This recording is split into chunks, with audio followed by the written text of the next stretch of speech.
오늘 그 창립 그 22주년 그 주일 맞이해서 하나님께 예배드리는 성도 여러분들이 가정 자녀들 그리고 건강사업 직장 위에 하나님의 놀라우신 은혜 평강 축복을 전하기를 주님의 이름으로 축원합니다.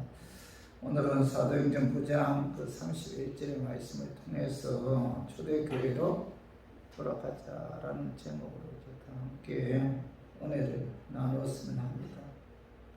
오늘은 우리 그 제일교회가 이곳에 세워진 지 22년 되는 주일이죠. 22년이 참 빨리 지나간 것 같아요. 너무 깜짝할 사이에 22년이 지나간 것 같습니다. 그동안 어렵고 힘든 일이 많이 있었지만 그때마다 그 임마누엘의 하나님께서 함께하여 주셔서 지금까지 인도해 주시고 보여 주신 그 하나님의 은혜 우리가 감사하지 않을 수가 없죠. 그리고 22년 동안 음으로 양으로 헌신과 수고를 아끼지 아니하시고 교회를 사랑하고 애쓰신 성도 여러분들에게도 진심으로 감사드립니다. 어떤 목사님 이런 이야기를 했어요. 1세대 목사님들은 믿음을 강조했다. 순교하면서까지 온갖 어려움과 고통을 당하면서까지 또 많은 선교사님들이 한국에 와서 그죠? 그 말로 표현할 수 없는 그런 아픔을 겪으면서도 그들은 뭐죠? 믿음을 강조합니다. 우리 제사하시기 위해 십자가에 죽으시고 의롭게 하기 위해 사망 권세 이기고 부활하신 그 예수를 믿어야 구원을 받는다. 구원을 받는 유일한 길은 예수 그리스도밖에 없다. 예수 믿어야 구원을 받는다. 이 믿음에 관해서 참 많이 강조했어요. 목숨을 걸고 강조했어요. 신사참배 일제시대 때 신사참배를 거부하면서 그죠? 온갖 아픔과 고통이 있음에도 불구하고 오직 나의 주님은 예수님만이 나의 구세주다 하면서 믿음을 강조했습니다. 그런데 2세대 목사님들은 복을 강조, 복. 2세대 목사님들 복을 강조했어요.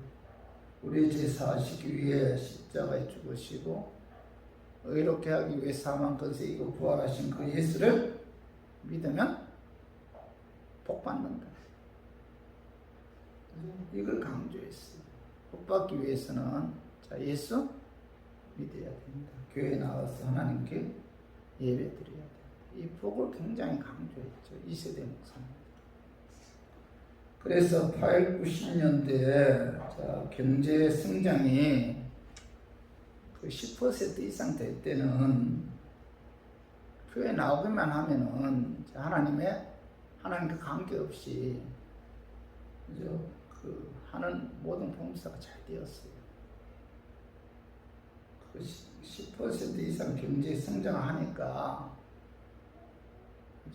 야 예수 믿으면 복 받는구나, 잘 사는구나, 뭐 이런 식으로 착각을 했다는 겁니다.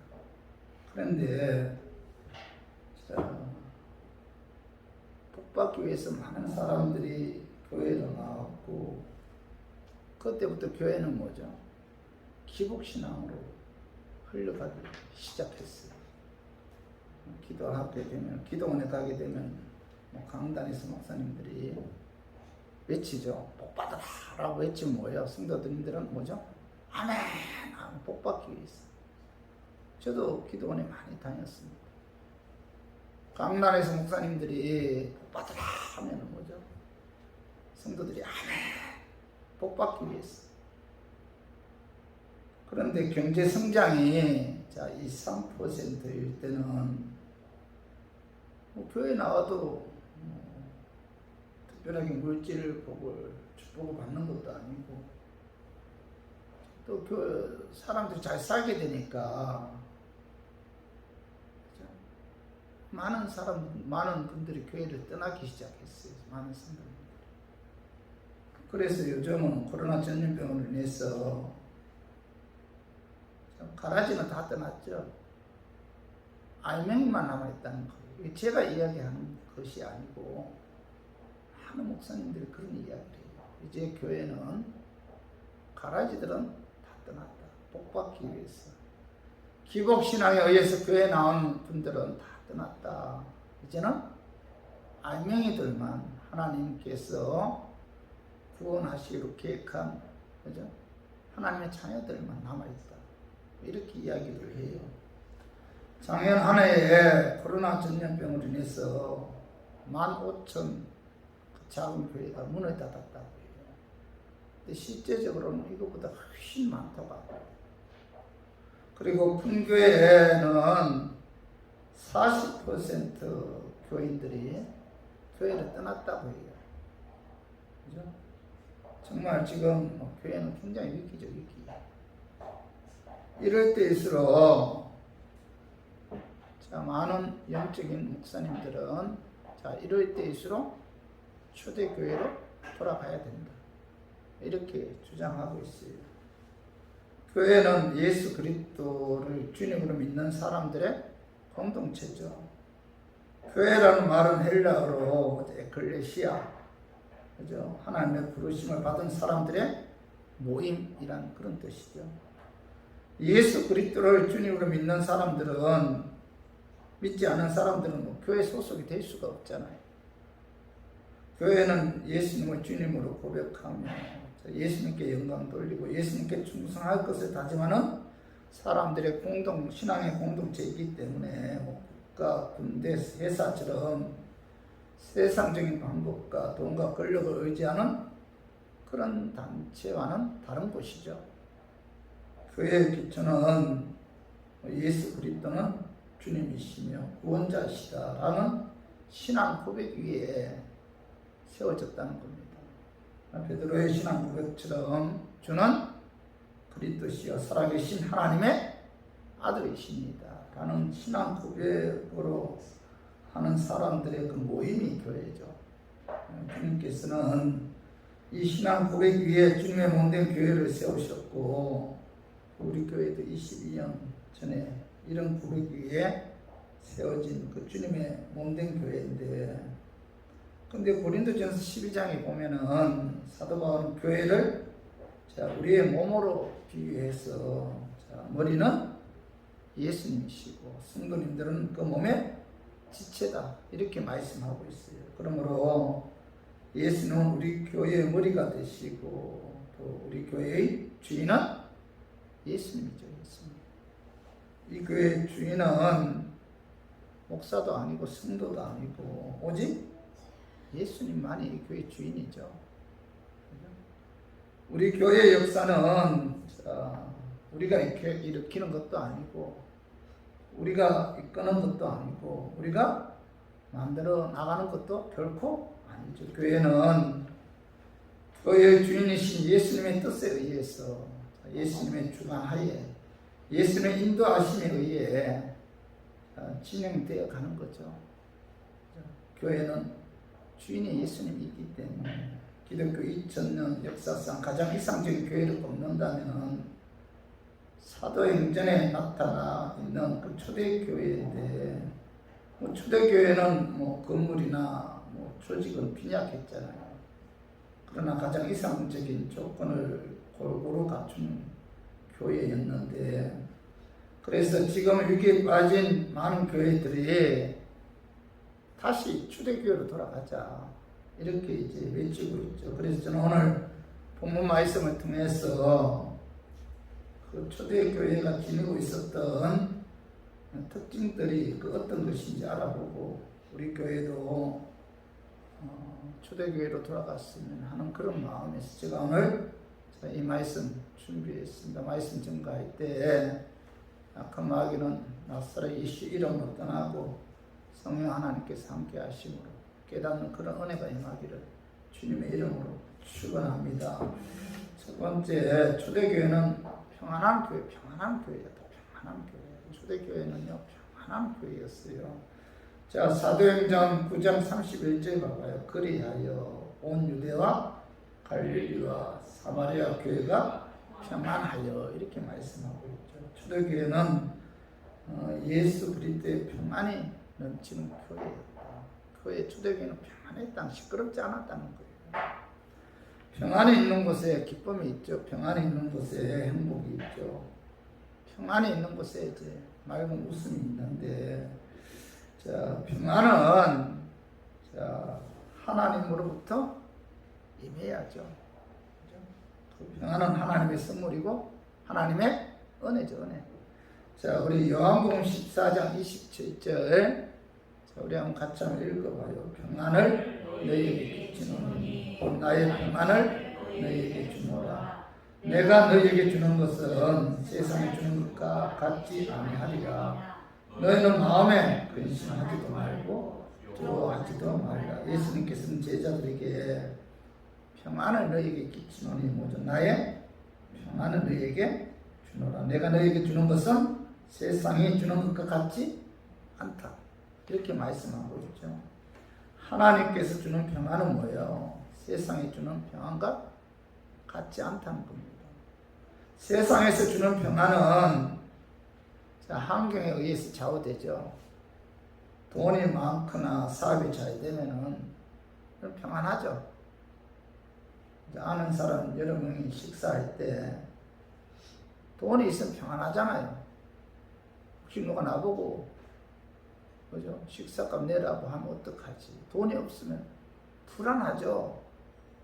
돈이 두둑하면은 뭐죠? 식사하면서 평안하잖아요. 그러나 하나님이 주는 평안은 뭐죠?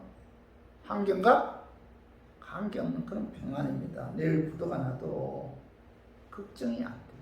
왜? 하나님께서 책임져 주기 때문에. 하나님께로부터 오는 평안은 뭐죠? 환경과 관계없는 평안이죠. 이것이 하나님께로부터 오는 평안인데, 이 평안은 자, 예수 그리스도의 십자가에 죽으신 부활에 의해 하나님께로부터 우리에게 온 평안이라는 겁니다. 그래서 에베소서 2장 16, 17절 한번 같이 한번 읽어봐요. 16절 또 십자가로 이 둘을 한 몸으로 하나님과 화목하게 하려 하십니다. 원수된 것을 십자가로 소멸하시고 또 오셔서 먼데 있는 너희에게 평안을 전하시고 가까운 데 있는 자들에게 평안을 전하셨으니, 자, 예수 그리스도의 십자가에 죽으심과 부활을 통해서 자, 죄로 인해 원수 관계였던 하나님과 인간 관계에서 뭐죠? 평안이 이루어졌다. 예수 그리스도로 말미암아 우리에게 뭐야? 하나님께로 오는 평안이 임했다는 거죠. 우리들은 뭐죠? 죄인이죠. 하나님 어떤 분이에요? 거룩한 분이잖아요. 하나님과 우리와의 관계는 뭐예요? 원수 관계였죠. 그런데 예수님께서 십자가를 통해 우리의 죄를 사해 주셨고 의롭게 해 주셨기 때문에 하나님과 우리와의 관계는 무슨 관계죠? 합평 관계로 변화되었다는 겁니다. 그리고 인간과 인간과의 관계에서도 평안이 이루어졌다. 그래서 내 심령의 평안, 내 가정의 평안, 교회에서의 평안, 온 인류의 평안은 예수 그리스도의 십자가의 죽으심과 부활에 의해서만이 가능하다는 거죠. 십자가 없는 평안은 자, 일시적인 그런 평안이죠. 진정한 평안은 예수 그리스도의 십자가의 죽으심과 부활을 통해서 자, 환경을 초월한 하나님께로부터 오는 그런 평안이죠. 그래서 창세기가 410장 그 2절에 보면은 자, 주 십자가 지심으로 날 구원해 주셨으며 주 예수 고난받아 나 평화 누리로다. 평화 하나님 주신 선물, 그 놀라운 주의 평화 하나님 주신 선물일세. 뭐 이런 가사가 있어요. 예수 그리스도의 십자가의 죽으심과 부활을 통해서 하나님께로부터 오는 평안, 이 평안이 참 평안이죠. 환경을 초월한 평안입니다. 앞이 캄캄해도 그죠? 하나님이 내게 평안을 주면 뭐죠? 내 마음속에 기쁨이 생기고 염려 걱정이 사라지죠. 하나님께로부터 평안이에요. 그리고 또한 이 평안은 내가 참고 내가 양보하고 내가 손해 볼 때 임하는 그런 평안이죠. 첫 번째는 하나님께로부터 오는 평안, 환경을 초월한 그런 평안이고, 두 번째로는 내 생각이나 내 주장을 양보할 때, 내가 손해 볼 때, 그죠? 내가 속해 있는 공동체는 뭐죠? 평안이 임한다는 겁니다. 내가 나서고 내가 그러고 하면은 내가 속해 있는 공동체, 가정이나 교회는 평안이 깨질 수밖에 없죠. 내가 죽고 내가 손해보고 내가 참아야 내 가정, 내 교회 평안이 찾아오는 거죠. 그래서 고린도전서 15장 31절 한번 읽어봐요. 형제들아, 내가 그리스도 예수 우리 주 안에서 가진 바 너희에 대한 나의 사랑을 두고 반응하느니, 나는 나이마다 죽는다. 이 바울이 고백한 내용이죠. 난 나이마다 죽는다. 무슨 뜻이에요? 나는 나이마다 내 욕망이나 정욕, 고집, 혈기, 분노 이런 것을 죽인다는 겁니다. 그렇죠? 내가 죽어야만이 내가 속해 있는 공동체 안에 평안이 찾아온다. 내가 살아있으면 어떻게 돼요? 평안이 깨질 수밖에 없잖아요. 내가 교만하면 평안이 깨질 수밖에 없다는 겁니다.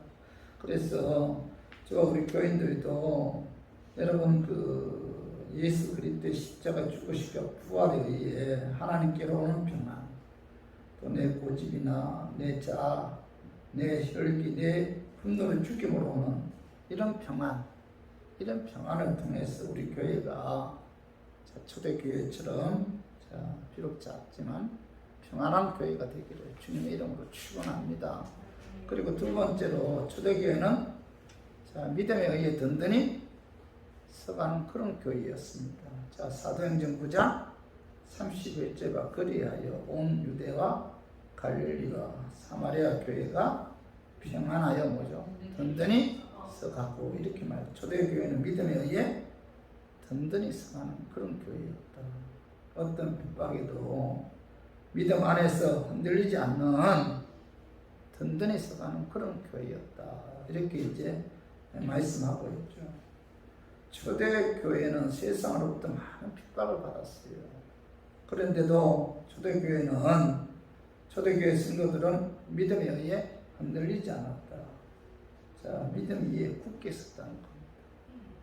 오늘 사도행전 4장 18절에서 20절 봐봐요. 그들을 불러 경고하여 도무지 예수의 이름으로 말하지도 말고 가르치지도 말라 하니, 베드로와 요한이 대답하여 이르되 하나님 앞에서 너의 말을 듣는 것이 하나님의 말씀을 듣는 것보다 옳은가 판단하라. 우리는 보고 들은 것을 말하지 아니할 수 없다 하니. 대제사장이 공회 앞에서 베드로 요한 불러놓고 예수 이름으로 말하지도 말고 가르치지도 말라 이렇게 경고하잖아요. 협박하죠. 그러니까 뭐죠? 베드로와 요한은 뭐라고 해요? 하나님 앞에서 너의 말을 듣는 것이 하나님의 말씀을 듣는 것보다 옳은가 판단하라면서 거부했잖아요. 베드로와 요한은 어떤 핍박에도 믿음에 굳건하게 서 있었다는 거예요. 믿음이 흔들리지 않았어요. 초대교회는 사도행전 7장에 보면 성령 충만한 스데반이 돌에 맞아 순교할 때 그의 얼굴은 천사와 같이 환하게 빛났고 자기를 향해 돌을 던지는 자들을 용서해달라고 기도했잖아요. 엄청난 핍박에도 그는 뭐죠? 믿음 흔들리지 않았고 믿음에 의해 굳건하게 서 있었다는 거예요. 초대교회 교인들은 뭐예요? 믿음의 사람입니다. 초대교회 당시 기독교에 대한 핍박이 엄청났죠.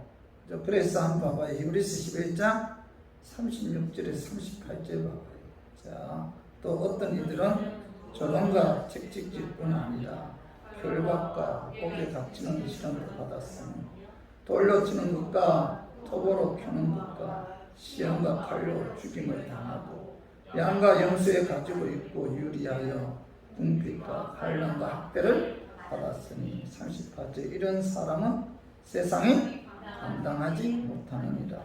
그들이 강야와 산과 동물과 토굴에 유리하였느니라. 자, 초대교회 성도들은 뭐예요? 예수 그리스도의 죽으시고 부활을 믿는다는 이유로 세상에서 엄청난 조롱을 받았다는 거죠. 조롱, 책망, 책집, 결과, 혹에 갇히는 시련, 돌로 치는 것과 도구로 켜는 것, 시험, 칼로 죽임을 당하고 양과 염소의 가죽을 입고 유리하여 궁핍과 환난과 학대를 받았음에도 불구하고 세상이 그를 감당하지 못했다. 무슨 뜻이에요? 어떤 환난으로도 그들은 믿음 안에서 굳건하게 해서 있었다는 거죠. 성도 여러분, 자, 초대교회가 믿음에 의해 든든히 설 수 있었던 것은 성전에 모이기에 굉장히 힘썼고, 또 기도 찬양, 또 사도로부터 말씀을 부지런히 배웠다는 겁니다. 다시 말해서 뭐예요? 하나님을 가까이 하는 삶을 살았다는 거예요. 기도에 힘썼고, 말씀 배우는 데 힘썼고, 하나님의 찬양 예배 드리는 데 힘썼기 때문에 그들은 뭐예요? 믿음에 의해 굳건히 설 수가 있었고, 또 하나는 뭐예요? 예수 그리스도의 능력을 강하게 체험했기 때문이죠. 초대교회는 성경에 안전병이가 일어나고 중풍병자가 일어나고 죽었던 자가 살아나는 이런 기적이 일어났잖아요. 그래서 이런 기적을 체험했기 때문에 그죠? 그들이 굳건한 믿음을 소유할 수가 있었던 거죠. 여러분, 고린도전서 4장 20절에 하나님의 나라는 말이 있지 않고 오직 능력이 있습니다. 하나님의 나라는 말이 있지 않고 능력이 있다. 하나님의 나라는 능력이 나타난다. 예배 시간에 예수 이름으로 병이 고침받고 귀신 떠나고 하나님의 일로 임하고 마음의 상처 치유받는 이런 하나님의 능력을 체험해요. 체험. 기독교는 뭐죠? 기독교는 체험신앙이죠. 히브리서 13장 8절에 예수 그리스도는 어제나 오늘이나 영원토록 동일하시다 이렇게 말씀하고 있죠. 과거의 능력을 행한 예수님께서 지금도 뭐예요? 능력을 행하십니다. 그래서 이 시간도 예수님의 능력에 의해 우리가 체험신앙을 소유해야 돼요.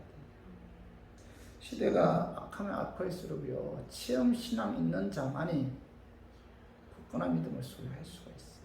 이건 정확한 말씀입니다. 기독교는 뭐예요? 체험신앙. 체험. 하나님의 살아계심, 하나님의 임재를, 하나님의 능력을, 하나님의 역사를 나의 삶의 현장에서 체험할 때 우리가 굳건한 믿음을 소유할 수가 있는 거예요. 체험 신앙 없이는 결코 믿음 안에서 든든히 설 수가 없다는 거죠. 하나님의 능력을 체험해야만이 초대교회처럼 믿음 안에서 든든히 설 수가 있다. 그래서 우리 모두 우리가 하나님 가까이 하고 말씀 배우고 그죠? 기도 찬양하고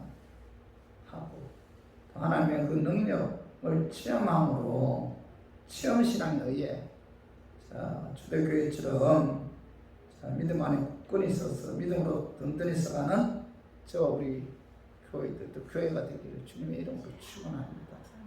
그리고 세 번째로 이 초대교회는 주를 경외하는 그런 교회였던 주를 경외하는 교회. 첫 번째는 뭐예요? 평안한 교회고 두 번째는 뭐예요? 두 번째는 믿음이 든든히 서 있는 교회고 세 번째는 뭐예요? 주를 경외하는 그런 교회. 자, 오늘 사도행전 9장 31절 봐봐. 그리하여 온 유대와 갈릴리와 사마리아 교회가 평안하여 든든히 서가고 그 다음 뭐예요? 주를 경외하는 것. 자, 초대교회는 주를 경외하는 교회다. 하나님을 경외한다는 말씀 자체의 의미는 하나님을 두려워한다 그런 뜻이잖아요. 하나님을 두려워한다를 뭐죠? 하나님을 경외한다. 이렇게들 이야기를 하는데, 그러나 하나님을 경외한다는 뜻은 단순한 두려움이나 무서움이 아니라 하나님을 두려워하는 마음으로 하나님을 존경하고 공경하고 사랑하고 순종하고 높이고 섬긴다라는 뜻이 하나님을 경외한다는 단어에 내포되어 있다는 겁니다. 단지 하나님을 두려워한다, 그것뿐만 아니라 뭐예요? 하나님을 공경하고 하나님을 존중하고 사랑하고 순종하고 높이고 섬긴다, 이런 뜻이 하나님을 경외한다는 단어 안에 내포되어 있다는 겁니다. 하나님을 공경하고 존경하고 사랑하고 순종하고 높이고 섬기는 것이 바로 뭐죠? 하나님을 경외하는 거죠. 하나님을 경외하는 거. 초대교회는 하나님을 경외하는 그런 성도, 그런 교회였다는 거죠. 하나님을 경외하는 자는 온전함과 진실함으로 하나님을 섬기는 자죠. 하나님을 섬기는 자죠. 그리고 오늘 봐봐요. 여호수아 24장 14절 봐봐요. 그러므로 이제는 여호와를 경외하며 온전함과 진실함으로 그를 섬기라. 너희의 조상들이 강쪽쪽과 애굽에 섬기는 신들을 치워버리고 여호와만 섬기라. 자, 여호와만 섬기는 것이 뭐예요? 여호와를 경외하는 거죠. 이 경외하는 단어, 경외한다는 단어가 단지 하나님을 두려워한다 그런 뜻만이 아니라 그 경외한다는 단어 안에 뭐죠? 하나님을 섬긴다라는 단어가 내포되어 있다는 겁니다. 신명기 6장 13절도 봐봐요. 내 하나님 여호와를 경외하며 그를 섬기며 그의 이름으로 맹세할 것이며 내 하나님 여호와를 경외하며 그를 뭐요? 섬기며 이렇게 말씀하고 있죠. 하나님을 섬긴다는 것은 하나님을 경외하는 것이다. 하나님을 경외하지도 않는데 하나님을 높이고 하나님을 공경하고 하나님을 섬길 수가 있어요? 없잖아요. 그래서 하나님 사랑하고 높이고 존중하고 공경하고 섬기는 것이 하나님을 섬기는 그 경외하는 것이고, 또 하나님을 경외하는 자는 하나님을 의지하는 거죠. 하나님을 경외하는 사람은 하나님을 섬기는 자다. 예배 찬양을 통해서 하나님을 높이고 섬기는 자가 하나님을 경외하는 자고, 또 하나는 하나님을 경외하는 자는 하나님을 의지하는 자죠. 자, 봐봐요. 시편 115편 11절에 여호와를 경외하는 자들아 너희는 여호와를 의지하여라. 자, 그는 너희의 도움이시요 너희의 방패시로다. 자, 인생 살아가면서 기가 막힌 웅덩이와 수렁에 빠졌을 때 사람이나 짐을 환경 의지하지 말고 나의 도움이시고 방패이신 하나님을 의지하는 것. 이것이 바로 뭐예요? 하나님을 경외하는 거죠. 그런데 인생의 주관자는 하나님이시다. 나는 그 하나님만 바라보고 의지한다. 이런 자가 뭐예요? 하나님을 경외하는 자다. 자, 하나님을 섬기는 자, 하나님을 의지하는 자. 또 하나, 하나님을 경외하는 자는 하나님 말씀에 순종하는 자가 하나님을 경외하는 자다. 우리 봐봐요. 창세기 22장 12절 봐봐요. 사자가 이르시되 그 아이에게 내 손을 대지 말라. 그에게 아무 일도 하지 말라. 내가 내 아들 내 독자까지도 내게 아끼지 아니하였으니 내가 이제야 내가 하나님을 경외하는 줄 아노라. 자, 아브라함이 모리아산 그 정상의 제단에 이르러 아들 이삭을 결박하고 칼을 빼는 순간 하나님의 천사 그 아이에게 손을 대지 말라 이렇게 말씀하셨죠.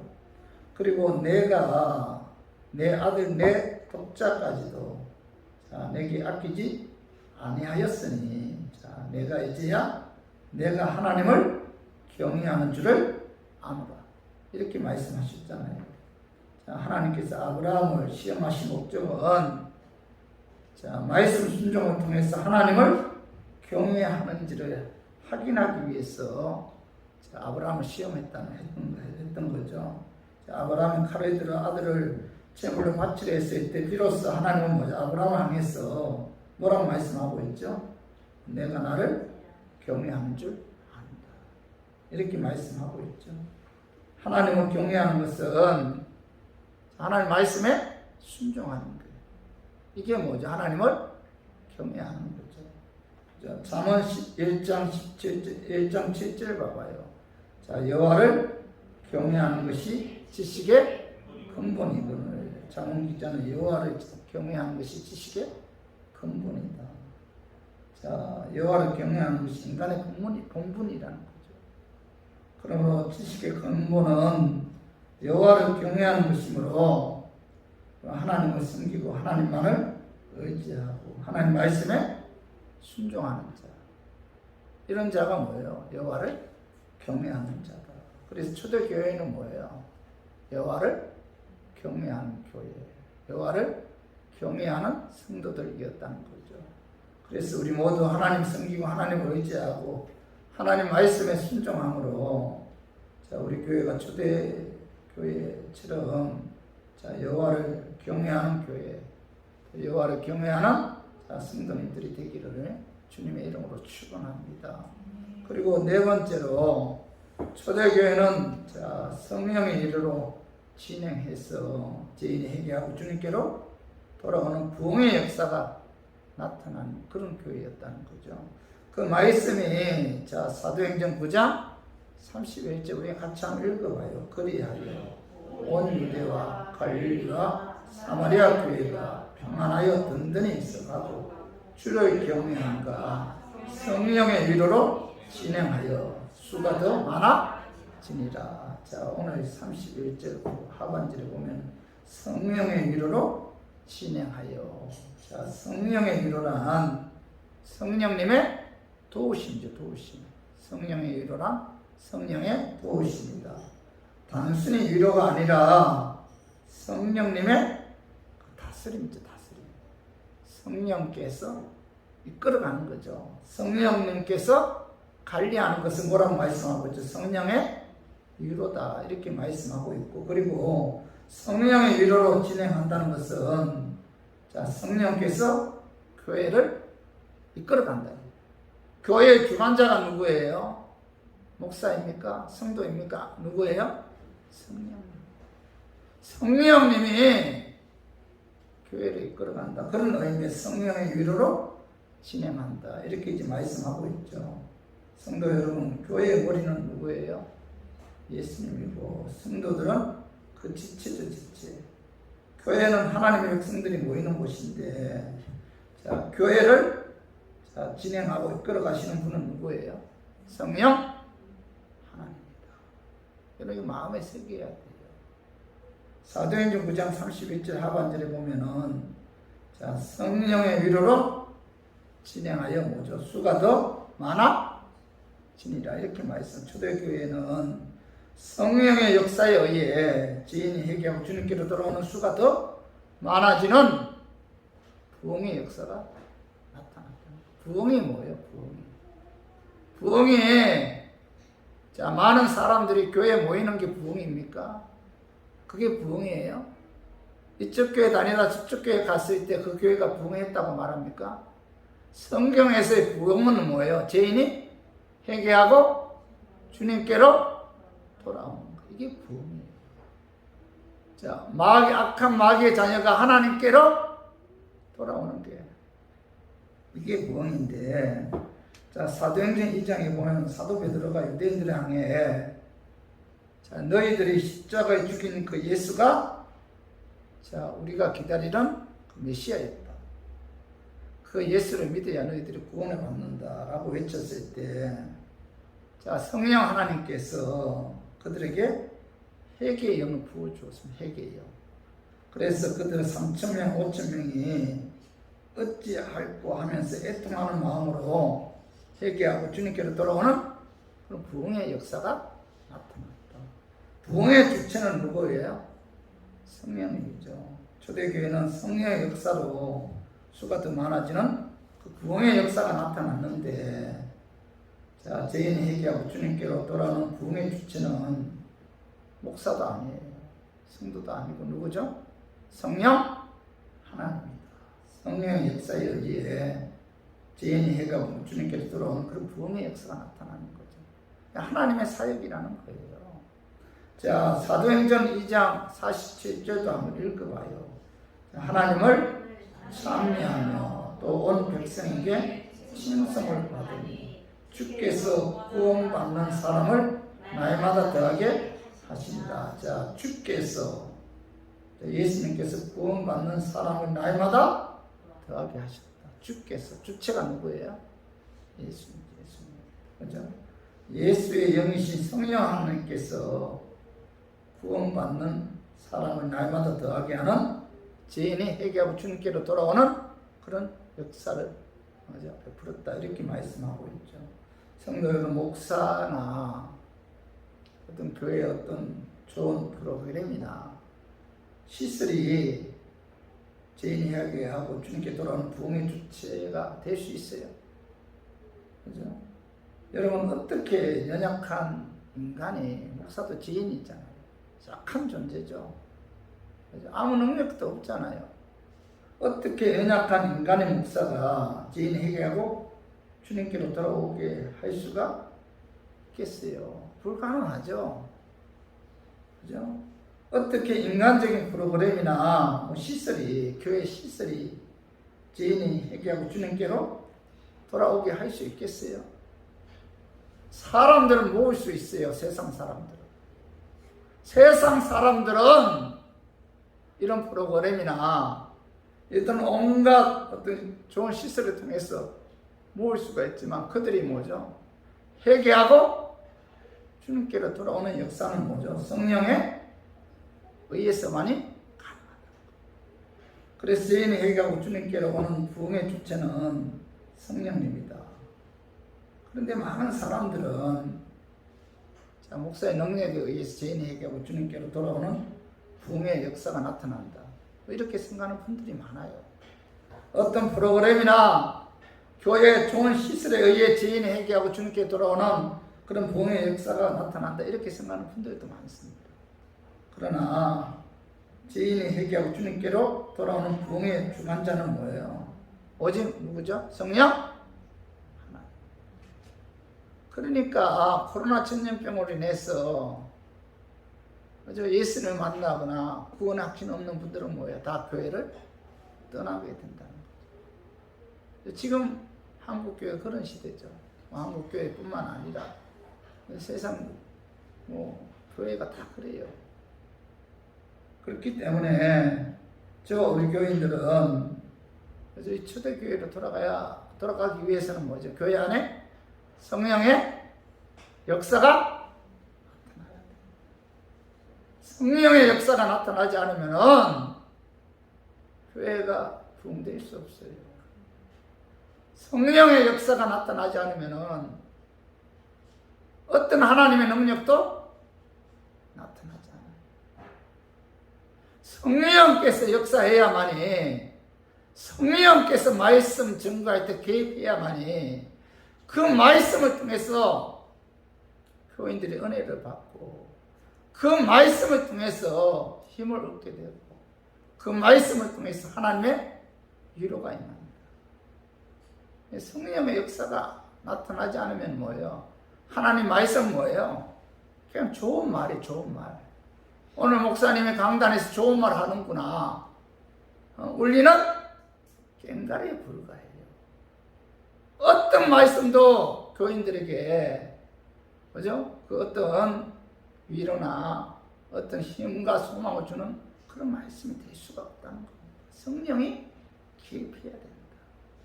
그죠? 교회는 뭐예요? 성령이 교회를 이끌어 가시고, 성령이 죄인이 회개하고 주님께 돌아오는 역사를 통해서 교회가 부흥되는 그런 은혜가 임한다는 겁니다. 그래서 서가라 4장 6절 봐봐요. 한번 같이 한번 읽어봐요.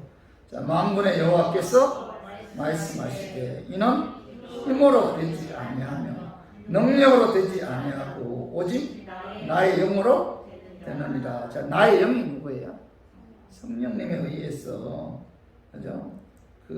이루어진다. 이렇게 말씀한 힘으로 되지 않는다. 내 힘으로 되지 않아요. 또 지금까지 목회하면서 뼈저리게 느낀 것 중에 하나가, 교회는 뭐예요? 내 힘으로 되는 것이 아니다. 내가 열심히 한다고 했어. 내가 말씀 준비 많이 한다고 했어. 기도 많이, 이게 아니에요. 내 힘으로 되는 것도 아니고 내 능력으로 되는 것도 아니죠. 오직 성령님의 역사에 의해서 죄인이 회개하고 주님께 돌아오는 그런 부흥의 역사가 나타난다. 그래서 저와 우리 교인들은 초대교회로 돌아가기를 원하죠. 그러면은 성령님 사모해야 돼요. 그리고 이 성령 충만해야 됩니다. 성령님의 역사가 없이는 뭐예요? 교회는 존재할 수가 없다. 교회의 존재는 오직 성령님의 역사에 의해서만 가능하다는 거죠. 성령 하나님께서 이 교회를 진행하여 이끌어주지 않으면은 이 교회는 문을 닫을 수밖에 없다. 저나 우리 교인들은 이 성령께서 개입해야만이, 성령께서 역사해야만이 교회가 존재하게 되고 또 하나님의 역사가 나타나게 되고 또 부흥되는 그런 은혜도 임하고 또 굳건한 믿음을 소유할 수가 있다는 사실을 깨닫고, 여러분 항상 기도 말씀을 통해서 성령 충만해서 우리 교회가 초대교회처럼 성령의 위로로 진행해서 죄인이 회개하고 주님께로 돌아오는 그런 수가 더 많아지는 부흥의 역사가 나타나기를 주님의 이름으로 축원합니다. 자, 말씀 좀 정리해봐요. 자, 초대교회로 돌아가야 된다. 지금 현재 그래요. 우리 교회도 그렇지만 많은 교회가 진짜 이 가라지들은 다 떠나고 이제 진짜 구원받은 알맹이들만 남아 있습니다. 이럴 때일수록 뭐예요? 굉장히 어떻게 보면 교회가 재정적으로 좀 위기. 이럴 때일수록 뭐예요? 우리는 초대교회로 돌아가야 된다. 이제 사람 많이 모이고 이게 교회 크고 작고 이게 문제가 아니고 뭐예요? 다시 초대교회로 돌아가야만이 교회가 존재할 수가 있다. 초대교회는 어떤 교회예요? 평안한 교회였고, 초대교회는 믿음 안에서 든든히 서가는 교회였고, 초대교회는 주를 경외하는 교회였고, 초대교회는 성령의 위로를 진행하여 죄인이 회개하고 주님께로 돌아오는 부흥의 역사가 나타나는 그런 교회였다. 오늘 이 말씀 제 마음에 생기고 우리 교회도 초대교회로 돌아가서 그죠? 그 성령의 역사에 의해 죄인이 회개하고 주님께 돌아오는 부흥의 역사가 나타나기를 주님의 이름으로 축원합니다.